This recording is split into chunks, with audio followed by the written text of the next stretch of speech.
नमस्कार, फिनपेड सेशन में आपका फिर से स्वागत है। पहला अपडेट है, अडानी पोर्ट्स ने एस्ट्रो ऑफशोर में 80% हिस्सेदारी के अधिग्रहण के लिए पक्का करार किया है। यह पूरी तरह से नकद सौदा है। इसका मूल्य 18.5 करोड़ डॉलर यानी 1551 करोड़ रुपए है। एस्ट्रो ऑफशोर एक ऑफशोर सपोर्ट वेसल्स कंपनी है। इस सौदे के लिए किसी नियामकीय मंजूरी की आवश्यकता नहीं है और ये लेन देन 1 महीने के भीतर पूरा होने की उम्मीद है, जो परिचालक की शर्तों को पूरा करने पर निर्भर करता है। एस्ट्रो ऑफशोर पश्चिम एशिया, भारत, पूर्व एशिया और अफ्रीका में ऑफशोर सपोर्ट वेसल परिचालक है। इसके पास कुल 26 ओएसबी का बेड़ा है। एस्ट्रो ऑफशोर अडानी पोर्ट्स के 142 ओएसबी के मौजूदा बेड़े में 26 ओएसबी जोड़ेगी, जिससे अडानी पोर्ट्स की कुल संख्या 168 हो जाएगी। इस अधिग्रहण से अडानी पोर्ट्स को बड़े वाले ग्राहकों की प्रभावशाली सूची तक पहुंच मिलेगी, जबकि अरब की खाड़ी, भारतीय उपमहाद्वीप और पूर्व एशिया में कंपनी की मौजूदगी और मजबूत होगी। दूसरा अपडेट है, हिंदुस्तान एरोनॉटिक्स लिमिटेड ने फ्रांस की विनिर्माता सफरन हेलीकॉप्टर इंजन की भागीदारी में अपने हल्के हेलीकॉप्टरों के लिए अरावली नाम से नए इंजन बनाने का समझौता किया है। ये इंजन हिंदुस्तान एरोनॉटिक्स लिमिटेड द्वारा डिजाइन और विकसित किए जा रहे हैं। मध्यम ऊंचाई 13 टन वर्ग के हेलीकॉप्टरों की जरूरतों को पूरा करेगी, जिसमें इंडियन मल्टी रोल हेलीकॉप्टर और जहाज आधारित मल्टी रोल हेलीकॉप्टर शामिल हैं। रक्षा मंत्रालय ने शुक्रवार को यह कहा कि अरावली नाम भारत की शक्तिशाली पर्वत श्रृंखला से लिया गया है, जो महत्वपूर्ण इंजन प्रौद्योगिकियों में आत्मनिर्भरता प्राप्त करने की देश की आकांक्षाओं को प्रतीक है। तीसरा अपडेट है, अगस्त में यूनिफाइड पेमेंट इंटरफेस से लेन देन की संख्या 3% बढ़कर 14.96 अरब पहुंच गई है, जो जुलाई में 14.4 अरब थी। लेन देन की संख्या बढ़ने के बावजूद यूपीआई लेन देन मूल्य में गिरावट आई।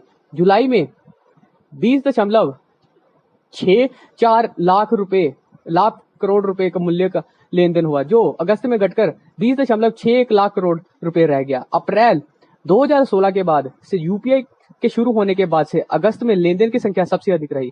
अगस्त में आईएमपीएस से लेन देन की संख्या बीते माह की तुलना में 8% गिरकर 45.3 करोड़ हो गई, जबकि यह जुलाई में 49 करोड़ थी। अगस्त में आईएमपीएस से लेन देन का मूल्य 3% गिर के 5.78 लाख करोड़ रुपए हो गया, जबकि ये जुलाई में 5.93 लाख करोड़ रुपए हो गया।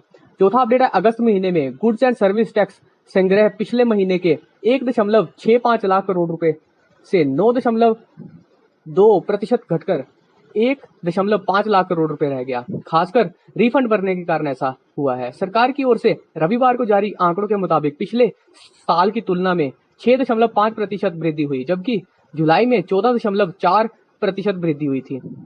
चालू वित्त वर्ष 2025 में अब तक कुल जीएसटी संग्रह 10.1% बढ़कर 9.13 लाख करोड़ रुपए हो गया, जो पिछले साल की समान अवधि में 8.29 लाख करोड़ रुपए था।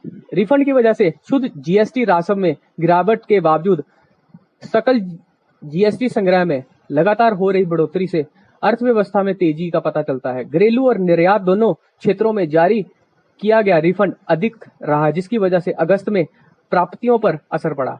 पांचवा अपडेट है, हाल के समय में कई सारे रेगुलेशंस में बदलावों से ब्रोकरों के मुनाफे पर असर पड़ रहा है, जिसे देखते हुए अग्रणी ब्रोकर अगले कुछ हफ्ते में शुल्क बढ़ा सकते हैं। ब्रोकर शेयर की खरीद बिक्री के लिए शुल्क वसूलना शुरू कर सकते हैं और इंट्राडे और डेरिवेटिव ट्रेडिंग के लिए 10 से 30% का इजाफा कर सकते हैं। कुछ छोटे ब्रोकरों ने पहले ही ब्रोकिंग शुल्क बढ़ा दिया है। इस कदम से बिना कोई शुल्क के ट्रेडिंग की सुविधा यानी जीरो ब्रोकरेज का अंत हो जाएगा। जीरो ब्रोकिंग ने लाखों नए निवेशकों को शेयर मार्केट में आकर्षित करने और सक्रिय ट्रेडिंग को बढ़ावा देने में मदद की है। देश के 3 सबसे बड़े ब्रोकर ग्रो, जीरोधा और अपस्टॉक को डिस्काउंट ब्रोकर कहा जाता है और इनकी बाजार हिस्सेदारी करीब 50% है। ये सभी एक समान 20 रुपए या लेन देन मूल्य पर 0.03 से 0.05% के बीच शुल्क वसूलते हैं। ये तो थे कुछ अपडेट। आशा करता हूँ वीडियो आपको अच्छी लगी होगी। वीडियो अच्छी लगी हो तो वीडियो को लाइक करना, दोस्तों में शेयर करना, चैनल को सब्सक्राइब करना। धन्यवाद।